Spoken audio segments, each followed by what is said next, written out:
6. Islamas yra pagoniška religija ir musulmonai garbina mėnulio dievą. Kai kurie žmonės prisimena iki islaminę Arabijos istoriją arba netgi mato kažką, kas atrodo kaip mėnulio simbolis ir žvaigždė siejama su islamu ir tiki, kad musulmonai garbina mėnulio dievą. Bet vėlgi, tai yra nesusipratimas.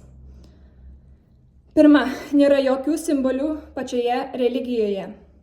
Pusmėnulis žvaigždėje buvo tiesiog išplatintas Osmanų imperijos. Be to, islamas yra grynai monoteistinis.